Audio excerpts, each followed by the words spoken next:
business. Greetings from the hilltop and welcome to today's webinar, The Role of Business in the Racial Equity and Justice Movement, part of our 2021 Graduate Alumni Reunion virtual programming series. I'm Lauren Apicella, Associate Director of Alumni Relations for Georgetown McDonough, and I'll be facilitating today's webinar. Before we get started, I want to share a few tips and reminders.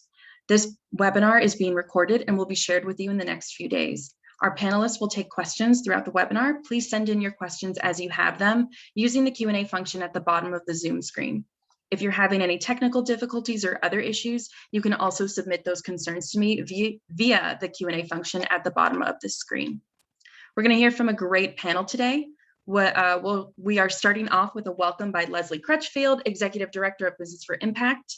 Our panel will be moderated by Ladan Manteghi, and then at the end, we'll welcome remarks from Senior Associate Dean Michael O'Leary, who leads our Custom Executive Education program.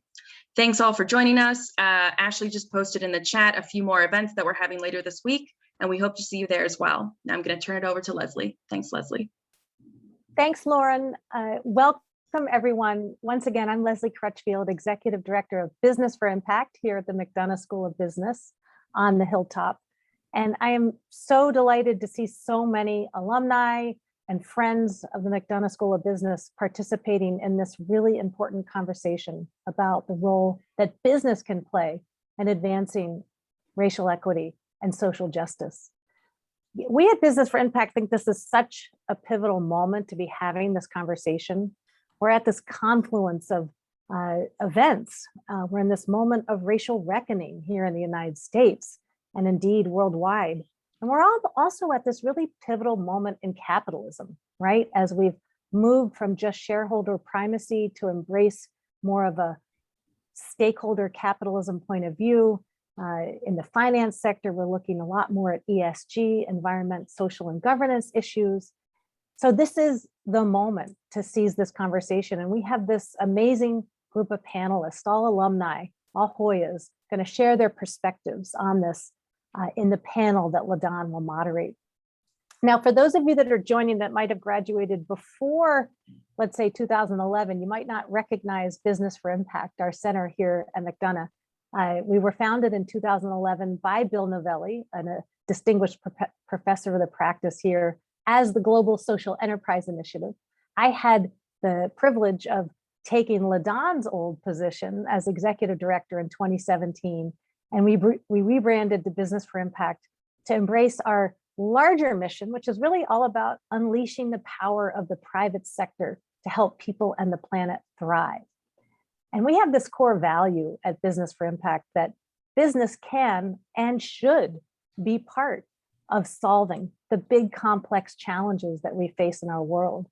And we have this belief that just as business has contributed to some of the big problems that we face, business must also be part of the solution. And that's what this conversation today is going to be all about. How can business be part of advancing, solving problems? And you'll hear that from your panelists.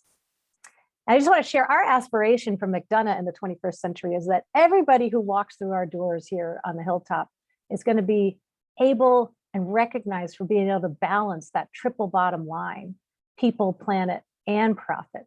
And we're really trying to realize the brand promise that our dean here at McDonough talks about, Paul Almeida, of how Georgetown graduates can not only be best in the world, but best for the world. So now I get the great honor of introducing my friend, my colleague, and senior advisor to Business for Impact, Ladan Manteghi. Ladan's currently leading one of our really exciting executive leadership programs with the National Urban League, and is involved with so much of our work here at Business for Impact. We're so delighted and honored to have you moderate this panel. Ladan, over to you, boss. Thank you, Leslie, and good evening, everyone. It's a pleasure to be here and to be with our distinguished alumni and faculty to talk about this really critical issue that has really reached this pinnacle point that hasn't been seen in our lifetimes at this juncture. When we talk about addressing racial equity in the context of business, and we haven't seen business move in this manner in decades, if ever. Let's just start with a few facts. In August 2021 Washington Post report, was tracking $50 billion in corporate pledges that have been made by 50 of the largest companies to advance racial equity. Of those $50 billion, $4.2 billion is in grants, and the remainder are in loans and investments. And as of August, of the $50 billion, $1.7 billion has been dispersed. While companies from Alphabet to Apple to Comcast to Netflix, Nike and Walmart, as well as many others, have made significant pledges, two companies have made the bulk of those pledges: Bank of America and JPMorgan Chase. Of those $50 billion pledges, JPMorgan committed $30 billion, $1 billion in contributions, $29 billion in housing and small business loans, as well as supplier contracts. Bank of America, $850 million in contributions, and another $15.5 billion in loans and investments. Board seats. We hear about diversity in the C-suite. We hear about diversity really happening in entry-level positions, but we've been hearing a tremendous amount of late about accountability and seats in the boardroom where true strategy and decisions are made and held. Board seats held by Black and Latinx or Asian directors is just over 20% for the Fortune 100 and 18% for the Fortune 500 companies, according to a June report from Deloitte. And we're talking, these are companies that are developing consumer technology, providing mortgages and business loans, conducting e-commerce, and more. They're tapping into the trillions of dollars that Black, Indigenous, and other people of color, these communities offer in purchasing power every single year. And they're also the companies that now must respond to the issues of equitable employment and fair and affordable housing and health equity and environmental justice and access to capital and closing the wealth gap and more.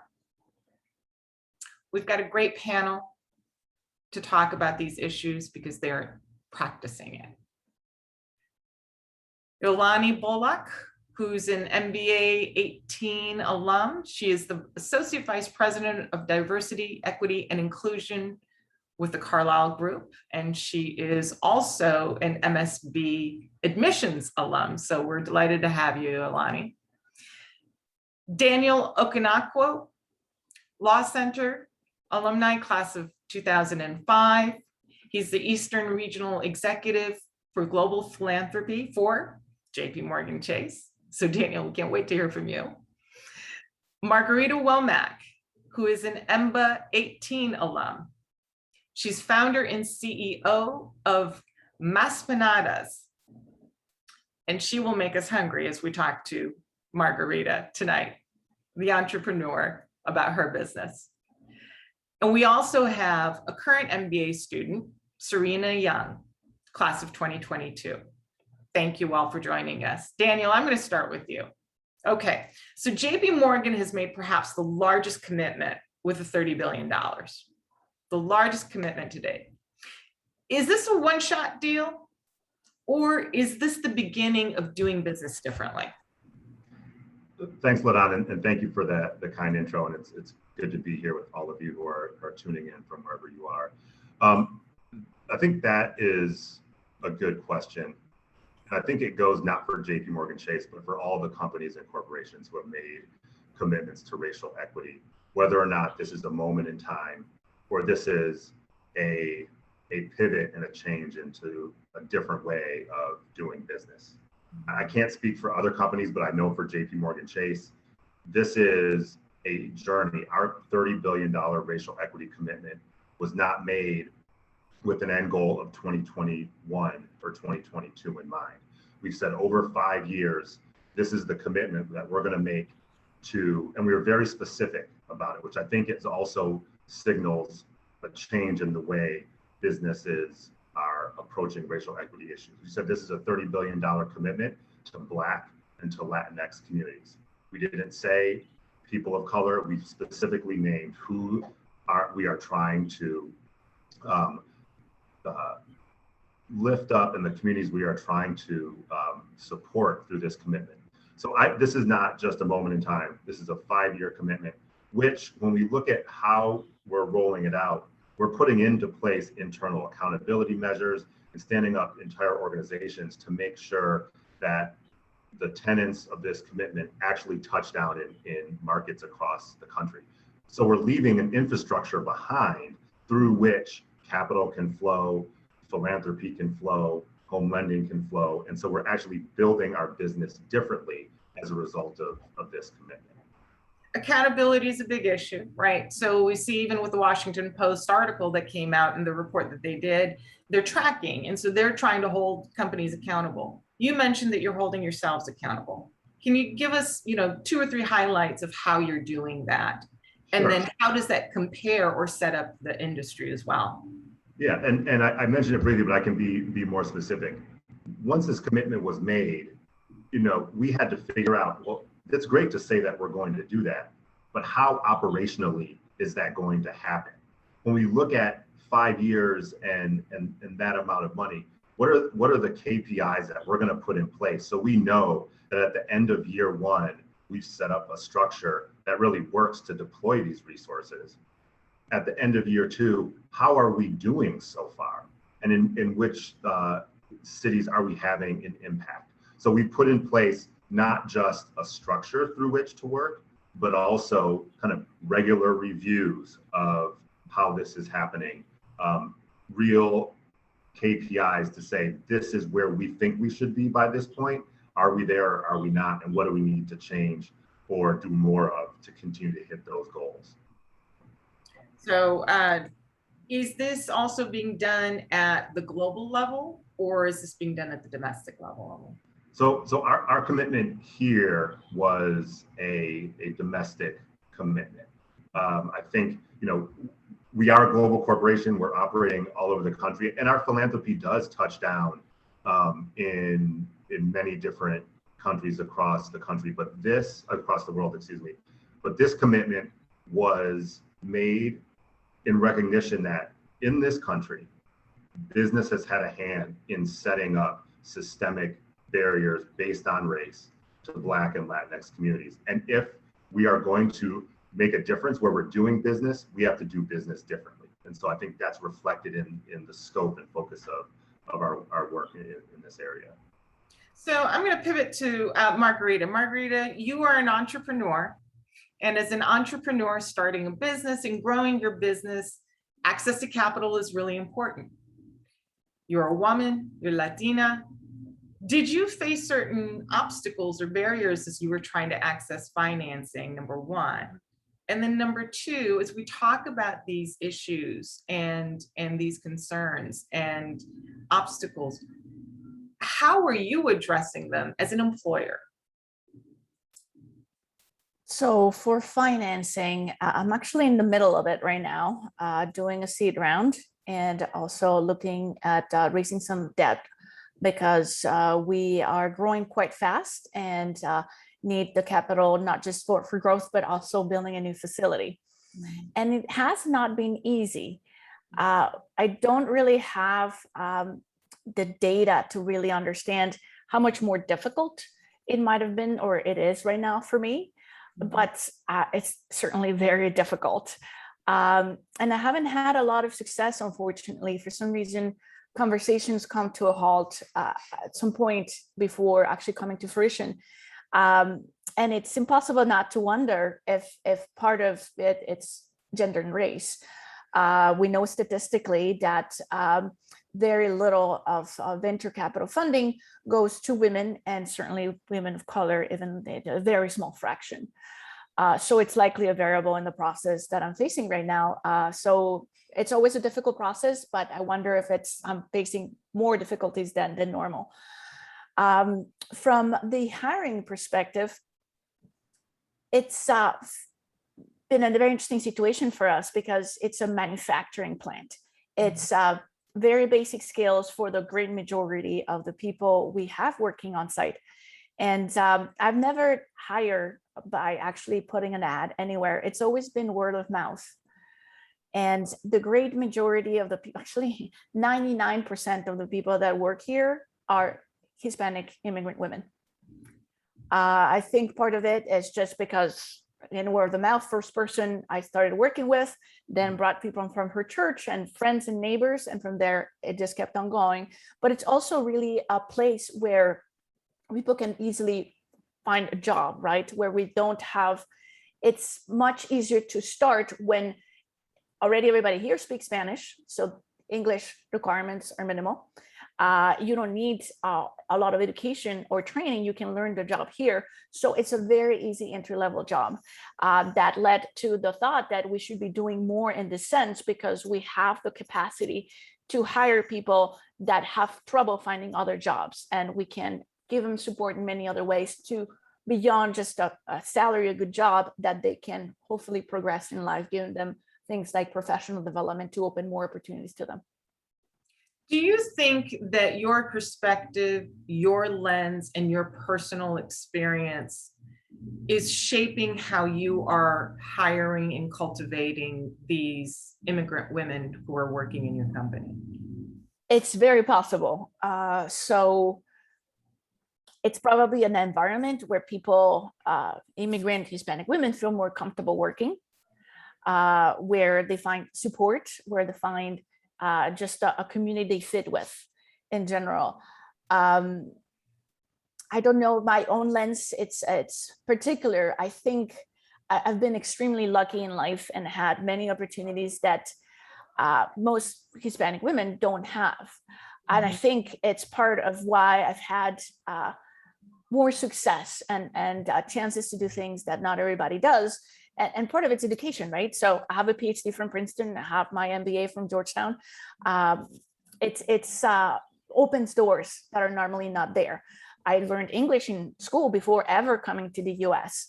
So it's aspects that just make it completely different. Even though I'm Hispanic, I think I have more doors open to me than normal, to the point where it's funny, you know, we judge so much by what we have seen before.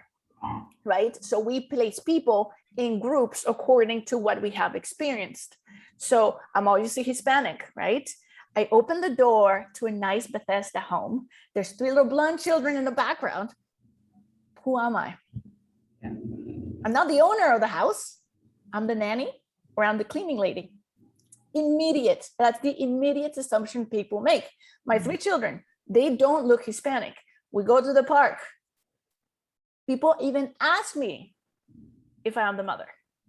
So it's assumptions people make immediately and classify you. So when you go to apply for a job, when you go asking for funding, people immediately make those assumptions.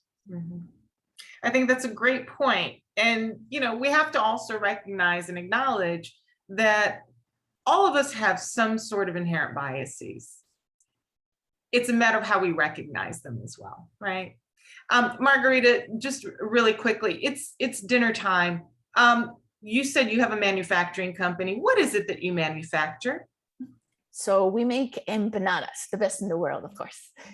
So it's a type of handheld pie of Hispanic origin, fairly prominent across Central and South America, and also Spain, actually, that we have modernized and elevated to keep the portability, convenience, but enhance the flavor and nutrition.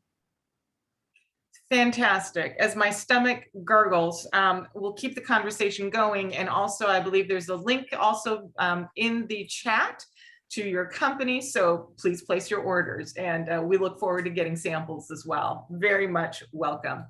Iolani, I want to ask you, you know, you're in HR and you have also been in the admissions office and recruitment at MSB at Georgetown as well.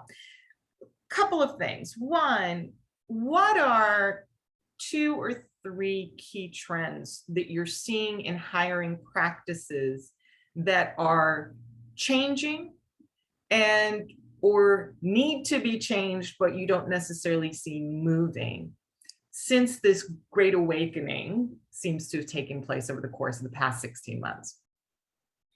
Yeah, thank you again for having me. It's so interesting because I think especially since George Floyd's murder, there has just been this incredible, like you said, awakening of companies that are reimagining their processes, really looking to see if bias is embedded in them, or many companies are doing this. And one thing that, is something they see immediately is their hiring practices. And so trends that I've started to see are companies really embedding unconscious bias training within their company, especially in the interview process. They're also looking at their interviews to see how are interview slates. One thing we did at Carlyle was to require diverse interview slates and ensure that our hiring managers are going out to find a diverse pool of candidate, even if that means it might take longer for them to find the right person, but we wanted to ensure they were seeing a full, diverse slate of candidates. And we're also seeing that, there is still a bottleneck, in many places where more people are getting considered or coming into the process, but they're still not getting over that hump. And so it takes a number of things. Number one, definitely reaching out to interviewers and hiring managers so that they are aware of how bias enters the interview process. Because I don't think, what we say at Carlyle is if you have a brain, you are biased. And therefore, sorry, that was my 2-year-old coming to say hi. We welcome her. We can train her. I know. Exactly. And so that's a huge part of it. It's really understanding, why are we not considering this candidate? One thing we like to push for our hiring managers to do is to stick to the criteria. What is the main criteria that you're using to evaluate people, and stick to that, because everything else might just be noise, could just be assumptions that you're making. But if the person meets the criteria, at that point, let's have another conversation. And so for us, it's really important to have that. I would also say what you see sort of at the recruitment stage and the hiring stage is just attracting candidates that want to know that they're coming into an inclusive culture and a place where they can be their authentic selves, where they see people that look like them, and they see leaders who are running the company that look like them.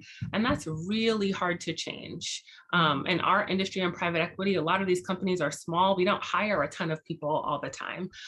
In my previous life, I worked on Wall Street at some of the big investment banks, and there were these huge analyst and associate classes, but that's just not the case at a lot of places. And so how do you move the needle if you don't have the opportunity through a number of hires?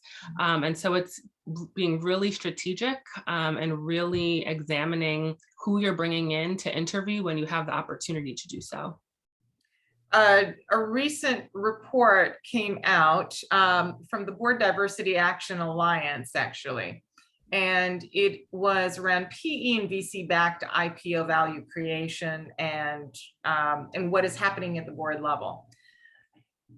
Of the top 18 private equity and VC-backed IPO'd companies since 2000, about 4,700 board seats were created.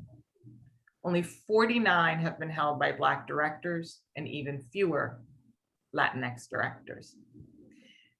You talk about the interview processes, board seats and executive suite, and not only recruitment, but also, as you indicate, the environment that's created in the company is a critical success factor and also an element of helping to advance change. How do you see decisions that are being made or practices that are being adopted being actually institutionalized for the long haul rather than a flash in the pan? Yeah, and I think Daniel made a great point when talking about this not just being a moment, but we're certainly trying to use it as momentum.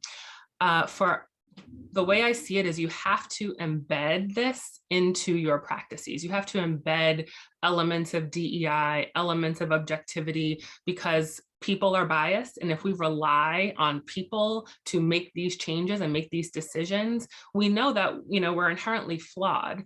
And so, so one thing we've done is to measure what's important. So measuring DEI in different ways, different KPIs and different measures, but also putting a stake in the ground and setting a goal and a target that everyone has to work toward. For us, that is having 30% directors on the boards of our majority-owned companies by 2023. And so we are challenging all of our deal teams to work toward that.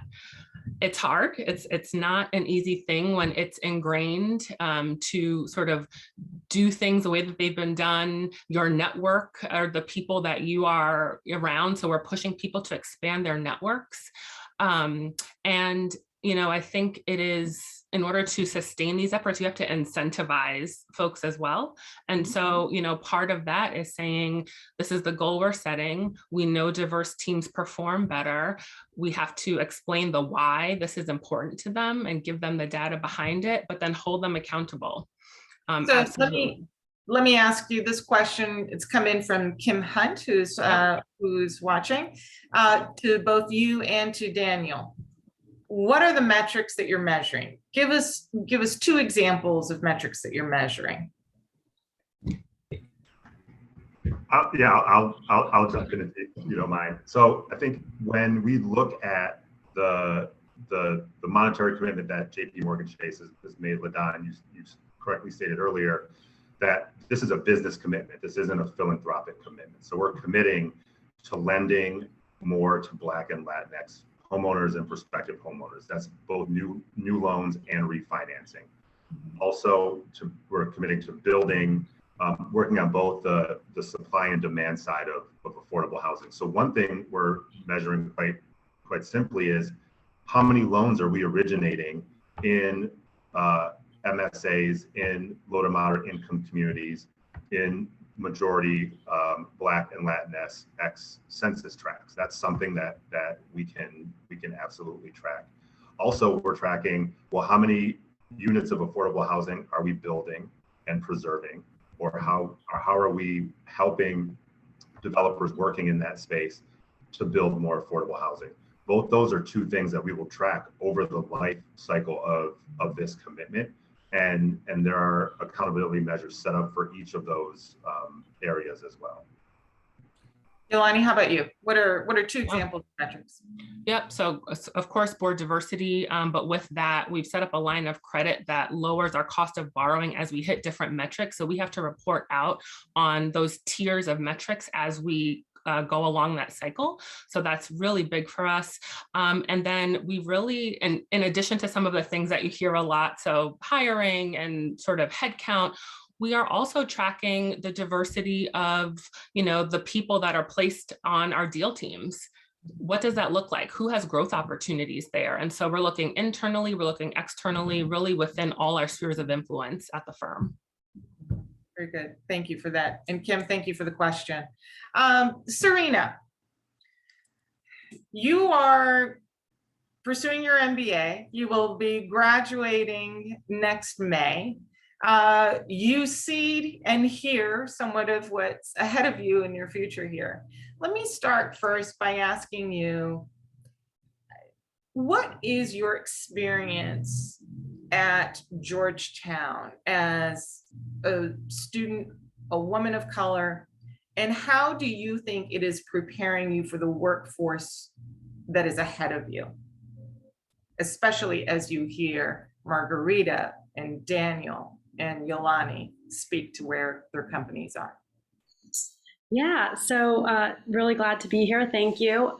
So the first part was, what's been my experience at Georgetown. I think sharing a little bit of my background will help in kind of why I decided to come to Georgetown, and more so why I was interested in my MBA more broadly, which I think the other panelists have touched on big reasons that connect to that. So I was working in philanthropy before this and was really working in racial equity and philanthropy and thinking about how to advance racial equity in the nonprofit sector. And I think as Daniel mentioned earlier, I sort of started to recognize, I'm really passionate about driving racial equity. What are new ways that we can do that? And recognizing that businesses have such big influence and hold so much influence and resources. And so I wanted to come to business school to really, one, gain that language and tools of business. But then also, to Margarita's point, I do identify as a multiracial woman of color. I have had a lot of privilege in my life, but I also have experiences impacted by that identity. So I recognized that just getting my MBA could open doors for me, and that would allow me to open those doors for others and drive a lot of the change and initiatives that the panelists have been speaking about today. So in terms of what my experience has been like at Georgetown, or in my MBA, it's been a whirlwind. We had a year of virtual school, but I think I was still able to build a lot of connections. And I think what helped is I came in knowing why I wanted to come to business school, and also really clear that I wanted to infuse like equity and diversity and inclusion and driving change into my business school experience. I've always been passionate and involved in institutional change. So that has allowed me to get really involved in sort of institutional efforts at Georgetown and in the MBA program specifically, and at McDonough, to drive DEI initiatives, and particularly thinking about equity and racial equity. And so I think, one, that experience just builds on my nonprofit experience, or doing the same in the nonprofit sector, but also to take this experience out into a company or wherever I decide to go next. Was that the second part of your question? Yes, that was the second part of my question. And I'm going to ask you another question. And that is, you have alumni who have been in your place before who are also listening. What is missing that you need additional support with, especially as you make it through this year and also plan your trajectory to move into the workforce? Yeah, so I think the first thing that comes to mind is really just broader engagement around these issues. So it has been a challenge to, it's been an uphill battle to, one, build community in general in the virtual world, but really to find unfortunately, to the surprise of no one, Georgetown is still working on, we're making progress in terms of diversity of our class, but we've still got a long way to go. And so part of it is like, one of my doubts was I going to find students who are interested in the things that I'm interested in, who share my values around, why I wanted to come and get my MBA. So I think actually in terms of what I like or what I need, it's really just more engagement around, issues like this, which preaching to the choir a little bit by folks who have decided to attend this webinar, but how can we devote more resources, time to really infuse like this question of what is the role of business in advancing racial equity to be core to the Georgetown MBA experience and curriculum and the community, because it's something that I will be passionate about long after I'm at Georgetown, and it would be great to continue to have a community from Georgetown who is also supportive in that.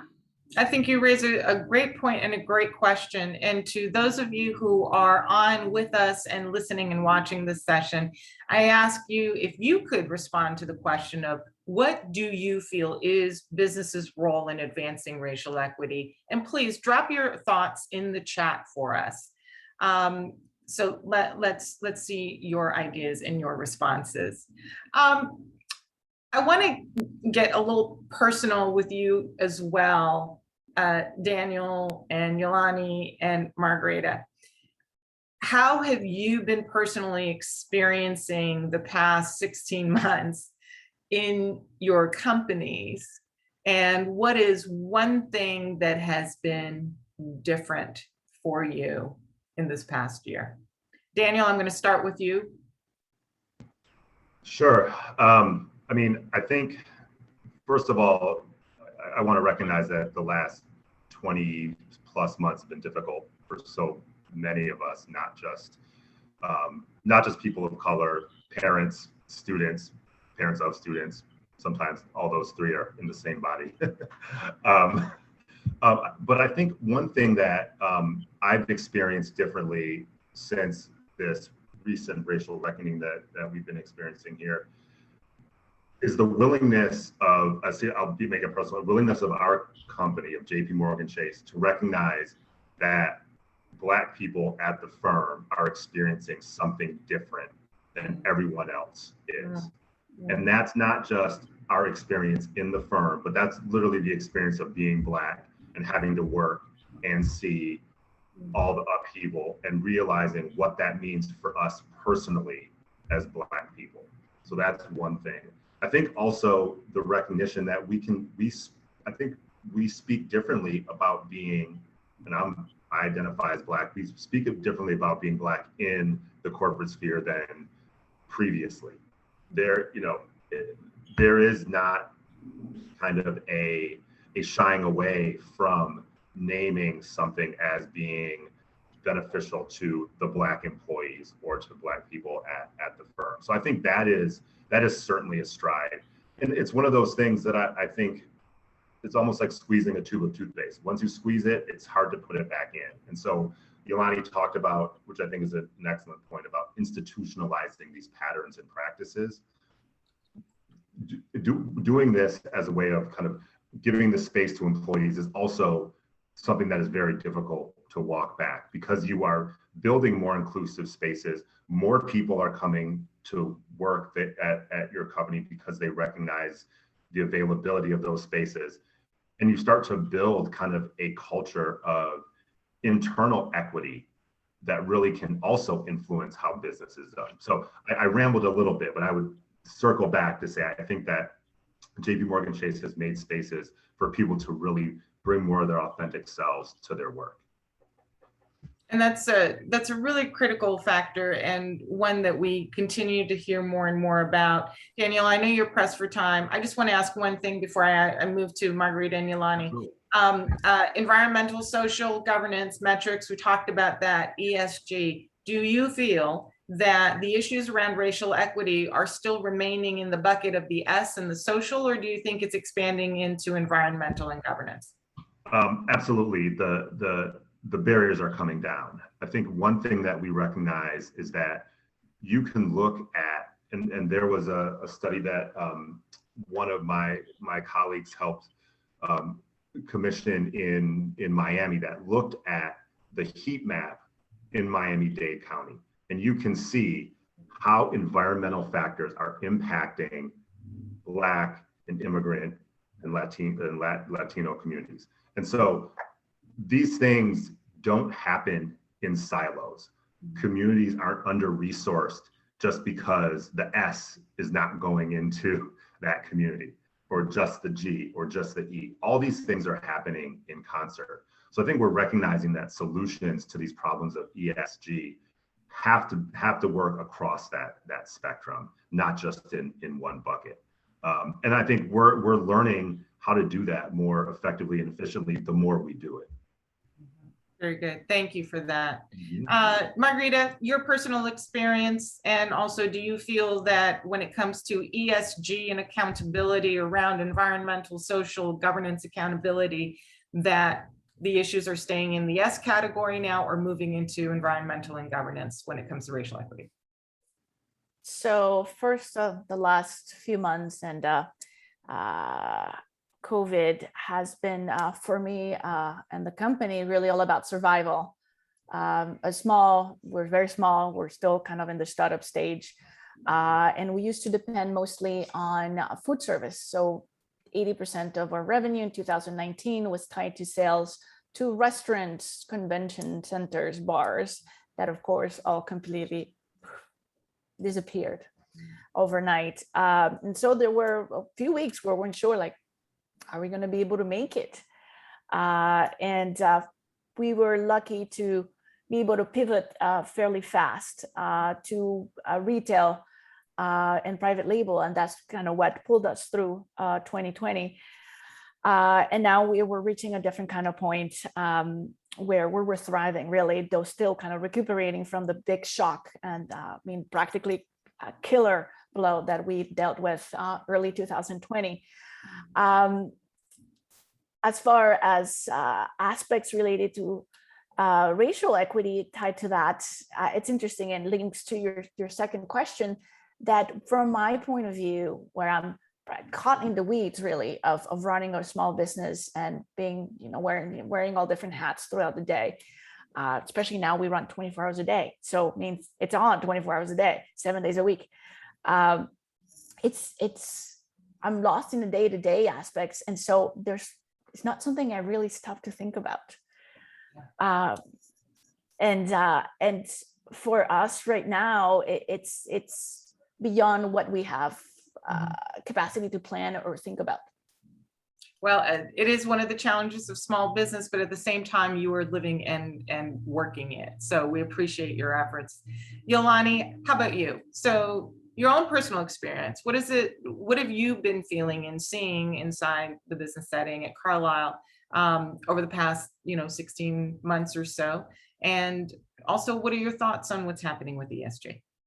Yeah, thank you for that question. It's something that I think about a lot because I only joined Carlyle 2 weeks before George Floyd's murder. And that was a catalyst, as I mentioned earlier, that completely changed the scope, the breadth, the everything for our newly formed team.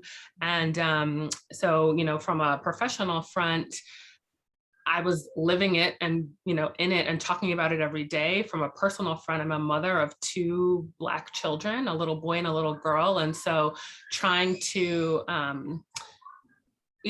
sort of compartmentalize those things at the same time, being motivated to drive change in my own sphere of influence was something that was really important to me.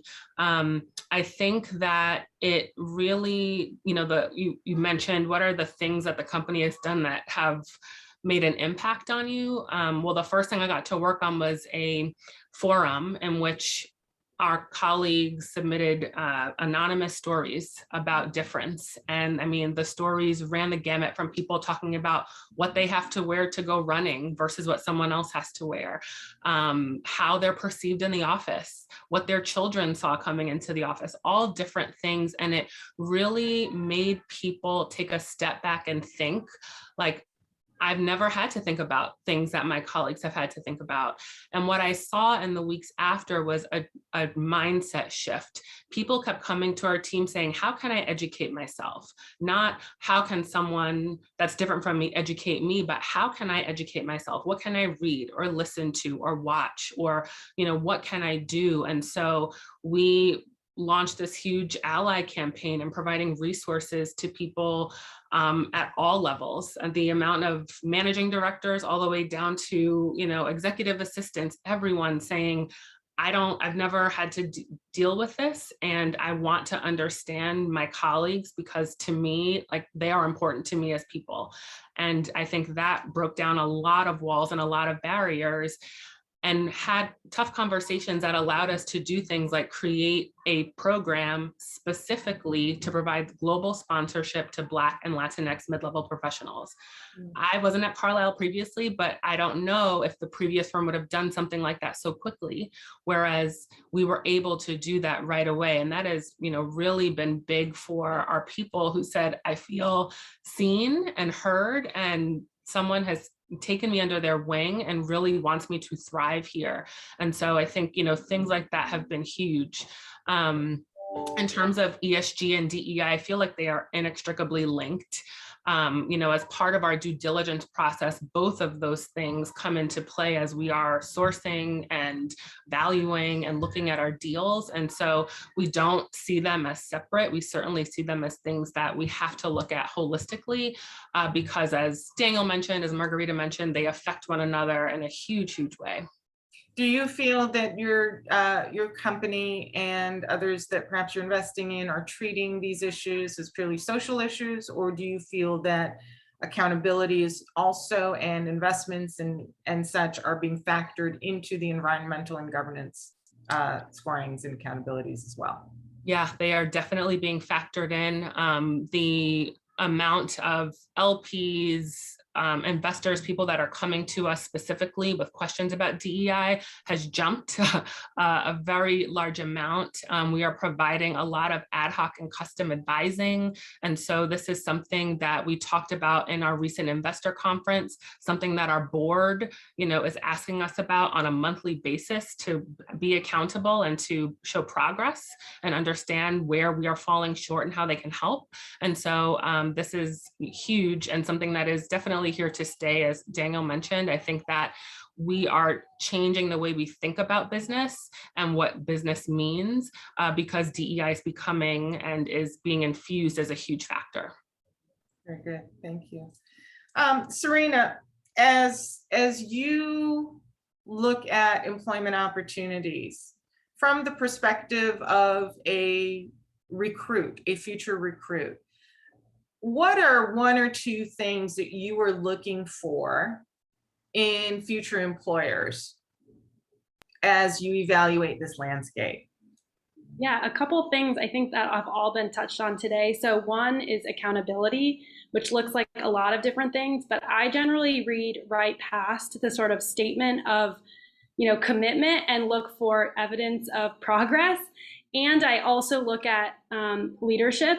So I you can only make a cursory judgment, but you can kind of tell, I want to know, am I working at a company where leaders look like me or don't all look the same as each other? So I'm looking for not just, I think there's a big push for diversity recruitment now, or recruiting diverse professionals, at the MBA level, more entry level, but are we making that same push at leadership levels? And I always ask questions about that, like what are leaders doing to advance racial equity? And also, how diverse are the decision makers at the company? So that's one way I think about accountability as well. And then just broader culture. So I think the things that already have been spoken out today, it's hard to suss out, of course, culture before you get somewhere. But I think being able to ask the right questions to understand what the culture, what the experience will be like is really important. And to really try to suss out, is this a company saying things and doing things because it's the trend, or are they really looking at their own internal practices, employee experience, not just their philanthropic sector, but are their own business practices, how they've played a part in creating the system that we're trying to change, and how they can use their influence, and business principles and practices to really make a different choice. So. Mm-hmm. Yeah, you bring up a great point, especially since you have the philanthropic background as well. And Daniel touched too on his seat from the philanthropic side, but also the broader business and the investments. There's debate that has been taking place about these commitments that have been made by these companies, and that the vast majority of the commitments are really not contributions in philanthropic dollars, but they're actually pledges in terms of investments and loans and supply chain and suppliers and supplier diversity. So that's money that is being put into the systems. It's being put into additional businesses. What are your views on that kind of balance? Should there be more philanthropic and contributory dollars, or is the investment side and greater attention to putting investment dollars in a good thing? And I open it up, Margarita, Iolani, as well as Sarena. Go ahead, Margarita, please. I can probably speak to some of this because so from the food manufacturing perspective, so the food industry, there's been significant efforts.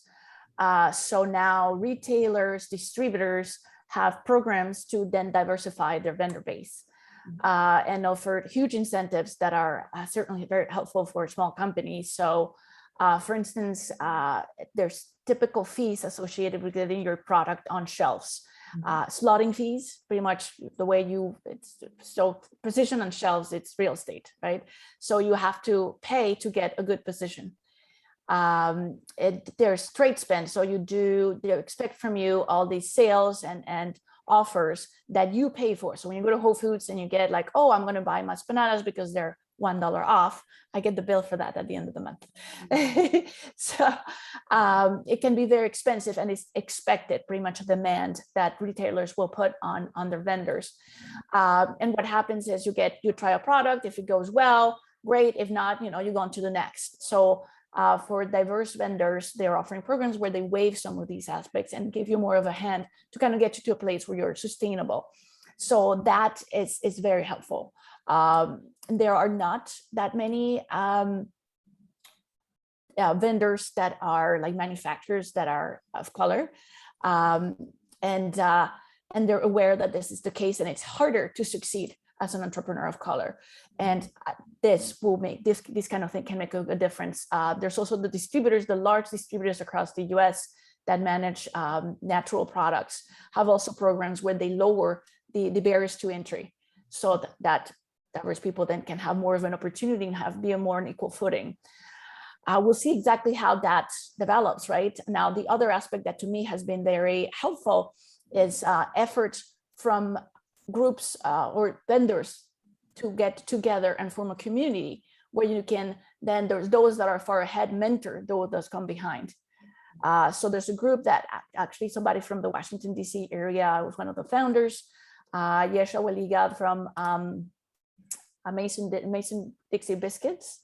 Mhm. So it's a melting pot idea. And so through LinkedIn, connect a bunch of people, and then you can reach out and ask questions and help each other. So that has also been a very useful effort from the community. Very good. Thank you, Margarita. Iolani.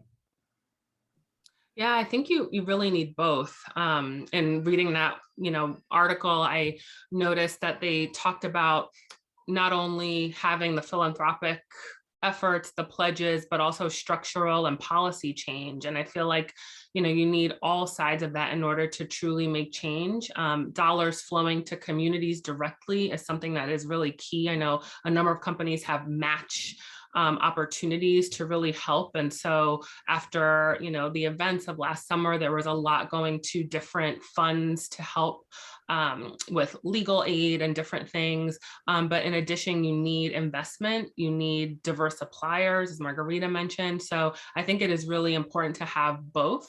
I think the issue is the weight of those. And so weighing one over the other, putting more money over the other, you can argue it either way, but I really think that there needs to be more of a critical eye on what's happening with those and who's benefiting at the end of the day from, the different weights on those two opportunities to help.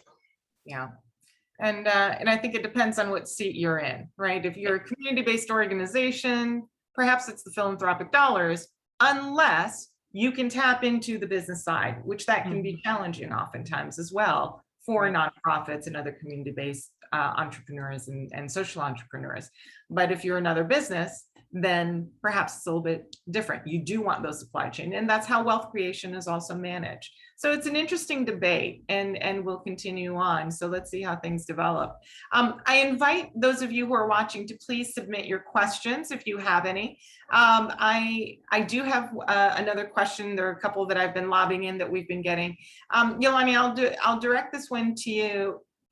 How do you balance the drive for racial equity and inclusion when the structure of the industry, now whether it's healthcare or if it's real estate or financial services, when those industries each have race-based inequality built into the basic structure? Systemic racism. Yeah, I mean, number one, it's acknowledgement. You have to understand that there is a problem and you are part of it. Maybe not you directly, but your industry or, what your business has been contributing to this systemic issue. And then you have to measure it. So we talked about metrics, but, you measure things that are important, and then you have to resource it. If it's important, you'll pay for it. If it's important, you will help to, fund it or dismantle it in different ways. And then you need to create new structures or amend those structures in order to put more objectivity into them so that you are stopping those issues. So we talked about the recruiting process, how different companies, how different people are taking that process and really changing it to say, maybe we don't need this specific test, or how has this test benefited some over others? Is it necessary? Is there something else we can measure here to get the right candidate? But that also goes to how you're evaluating performance of your people and looking to see, are there things that we are weighing more heavily over something else for certain groups? Are we saying that maybe, one group we are more lenient on something than another when we're comparing apples to apples here.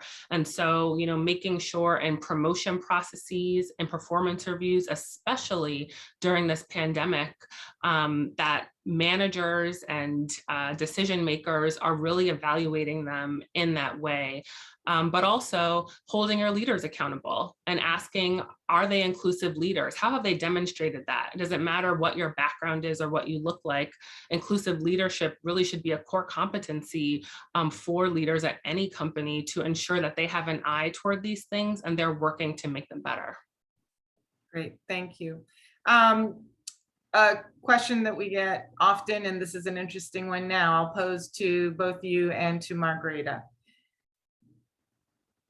As someone who is white, how can I be a better ally to my employees?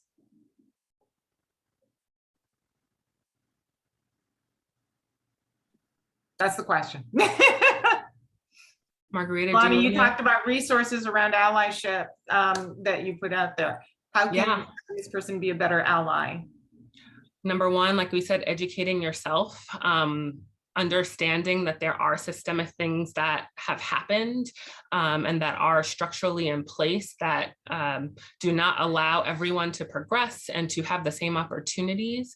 Number two, once you've done that, I think it's really important to see what is your sphere of influence and how can you make change.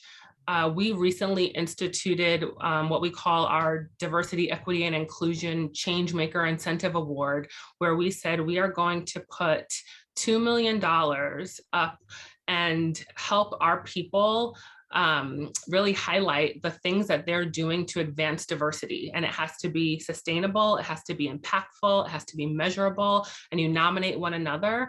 And what we found were that there were all these great things happening that we had no idea about. People talking about senior leaders who look like most of the people who run companies who are taking underrepresented folks under their wing and sponsoring them and helping to change the industries and the sectors that they work within because they're promoting and putting these leaders up for great opportunities.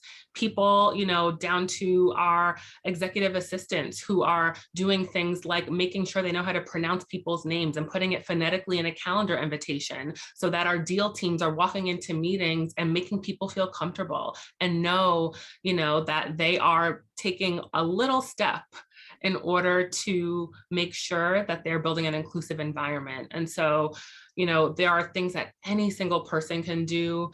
And we've actually asked every person at the firm to create a DEI objective to challenge you to say, what can you do in your team, in your group, in your office? And there's always something that someone is able to identify as, maybe they didn't know they could. And so there's an opportunity for you to definitely do that. But I would say certainly reach out to your HR, get involved with your employee resource groups at your firm. I know most of them ask for allies and people that just want to come and learn and contribute and utilize their privilege in the best way possible. Terrific, thank you. Margarita. Yeah, that was an incredible answer. So I don't have a lot more to contribute, but I agree completely that it's really a lot about learning who others are, regardless of their race. Where are they coming from? How do they perceive the world? What are their needs? I mentioned before, as we discussed, like we understand the world and based on patterns we have experienced before, and then we judge something new coming at us based on what those categories we have formed, right? And that's something cultural, and I think it's perfectly normal, it's perfectly human, but I think that's the core of many of the issues, right? And it's understanding that fact that we are wearing those lenses and trying to, take them off for once and see if the world looks different, right? For instance, for Latin Americans, something that is often missed, I think, through these lenses is the fact that even though we're all put together in this big lump, we're actually extremely different from one another. So different countries, even within countries, our origins, our cultures, our language, but we're all considered, Mexico all the way south to, Patagonia as one category. I see myself as Colombian, if anything, more than Latinx. right? And any of the people here, we have people from Salvador, from Ecuador, from Peru, from Bolivia, and we all share a common history. We were colonized by the Spanish, but we are extremely diverse and extremely different from one another. So when we're put all together in one category, you're missing a lot of the richness and a lot of the essence of who we are. So if you take the time to just get to know people and understand where they're coming from, who they are, just chat with them, I think that per se will make you an ally. Terrific. Thank you so much. With that, I'm going to wrap up. This has been a robust conversation, and very grateful to Daniel and to Sarena and Margarita and Iolani. We appreciate your insights. We talked, Leslie teed this up and said that, we really want to have a conversation because we know that business can have an impact. So what is business's role in advancing racial equity? What you all did was not speak to the platitudes of what that means, but you helped us distill into real practical terms what that experience is, from what Daniel said about Black people are experiencing this period within their companies differently, let alone in your homes and your communities, to the fact that accountability is happening.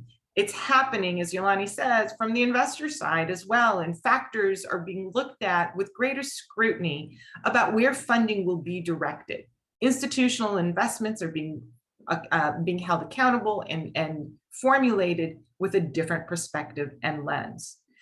It's not just about recruitment. It's also about creating the environment and the structures that are supportive to help advance people once they are in, so that you can retain the talent and be able to provide opportunities for advancement all the way into the boardroom. It's about the sphere of influence. Leslie mentioned, I lead the program with National Urban League of their emerging leaders, our future Black leaders in the US. The one thing that I tell them is that you have the opportunity to make a difference based on your own sphere of influence. You have that power. All of you who have joined us, we thank you. You all have your spheres of influence, and we know that you will take this opportunity forward to help us show that business truly can make an impact. And with that, Professor O'Leary, I turn it over to you. Thank you, Ladan. I really appreciate it. And it's been wonderful to listen to all the panelists this evening. It's great to have alums back, both on the panel and in the audience. I'm a faculty member, but also co-chair with Dean Patricia Grant of the Standing Committee on Diversity, Equity, and Inclusion that Dean Almeida stood up last year. And so it's especially important and valuable for me to be here with all of you today and to hear from Iolani and Margarita and Sarena and Daniel and everyone else. And I just wanted to let folks know that among the many other things that that committee has been doing, one is the publication of an annual, or what will be an annual, report on diversity, equity, and inclusion at McDonough. That report will be coming out in approximately 10 days, and it will provide baseline data over the last 5 years on the composition of our students, faculty, and staff from a diversity standpoint. And it will also provide a sense of both what's going on now, what has been going on, and what we hope to see in terms of progress in the future. So I encourage everybody to keep an eye out on McDonough social media and online for that report. We see being transparent and open about the data about what's going on here, both in terms of the composition of the school and the composition of the alumni body, but also in terms of the extent to which our policies, practices are equitable and our community is inclusive is critical. Without that baseline, it's hard to know whether we're making progress. And we believe very strongly that being open and transparent about the data alone is an important lever, if you will, for change at McDonough. We have had a lot of things happening in the last year, and the wonderful thing about my role is that I control none of it and am really responsible only for trying to facilitate and support and to communicate all the amazing work that's being done. That includes things, for example, that Lauren Apicella and her colleagues are doing in terms of bringing guests to McDonough, alums like all of you, I hope, who represent the global and globally diverse alumni body that we have through something called our Pillars program. It stands for Partners in Leadership, Learning, and Research. And it's an opportunity for alums all over the world, especially now with Zoom. It's one of the silver linings for alums to come and share their experiences in business, government, and the nonprofit world. Another way that alums, you can stay engaged is through our custom executive education programs. Leslie mentioned one, Ladan has played a central role in that. And I wanted to give you just a quick glimpse at a few of the other programs that we have in custom executive education that are focused on diversity, equity, and inclusion. It's a part of McDonough's programs that are perhaps less well known than our degree programs. But we're educating thousands of leaders every year in cohort-based programs in partnership with their companies, with their associations, with their organizations. So I'm going to share just 3 snapshots of those programs and ask you for a little bit of feedback and your reactions tonight. And if you have any questions about the school's DEI efforts, please don't hesitate to let me know. I'm happy to respond offline and to follow up with you. But let me just share quickly. So again, I said this is about custom executive education. We're doing lots of great things in degree executive education too, but my side of the house has to do with these cohort-based non-degree programs. And the first of 3 that I wanted to mention is a program that we've now been doing with USAID globally to try to help support women and organizations that are committed to equity, especially in male-dominated industries. And this is a program that has, in my mind, been a fantastic example of an extended commitment, both on gender, but also race and ethnicity and the intersectionality between the two, and one that has led to some really impressive demonstrable outcomes. So we've been working with the participants of the program to track what they've been able to achieve as a result of their involvement, and also as the result of the network that they've been creating over time in the program. It's led to significantly more women being hired and promoted, to large numbers of the participants training other folks to address issues of equity and equality in the workplace, and to a series of policies being implemented in their own organizations. It's been a mixture of virtual and in person, which is another important thing to mention. Long before COVID, we've been operating here at McDonough with the ability to do hybrid programs, and that's served us particularly well, as you might imagine, over these last very difficult 19 or 20 months. A second example is the Kiada Georgetown Global Leadership Program, which is, again, is a cohort-based program. We now have 200 graduates of this. And importantly, it's a program that was founded with one of our alums, Nuf Al-Rakan, and is focused on trying to help entrepreneurs in particular, but women in mid and senior level positions across business, government, and nonprofits to be more effective. And in particular, in parts of the world, not just the Middle East, but in parts of the world where equity for women, especially Black and Brown women, is not necessarily where we'd like it to be. The third example is a program that now is in its 5th year of partnership with the National Association of Black Accountants, where we've partnered with NABA on their Executive Leadership Institute. And we've got 225 graduates of this program now who are strengthening and adding to the strength of the accountancy community, the accountancy profession. So again, these are just 3 examples of our programs. We have programs in 6 different languages, some with simultaneous translation across a dozen industries, with on average 25 partner or client organizations, about half of whom are outside the United States. And the last thing I'll say is that we have over 100 site visits with senior leaders every year and over 150 guest speakers. And this is an area where, if you're interested in getting involved, either through your own organization where we might be able to partner, or through you individually as a McDonough alum, we'd love to involve you, host a site visit, speak in one of our programs, help us help others think about diversity, equity, and inclusion in their organizations. So with that, I will turn it back over to Lauren Apicella and thank her for organizing this evening's webinar, and remind everybody that there are many more programs over the course of the next couple days, and that your feedback on this program and those would be greatly appreciated. So thank you. Again, happy to follow up offline, online, whatever's easiest for you. But Lauren. Thank you, Michael, and thank you, everyone. Leslie, Ladan, Iolani, Margarita, and Sarena and Daniel. Thank you all. Thank you to the audience for joining us this evening. We'd love for you to take a post-event survey to help inform future events and alumni offerings. But I appreciate all your time here tonight, and we'll see you later this week for a few more webinars. Thanks, everyone. Take care.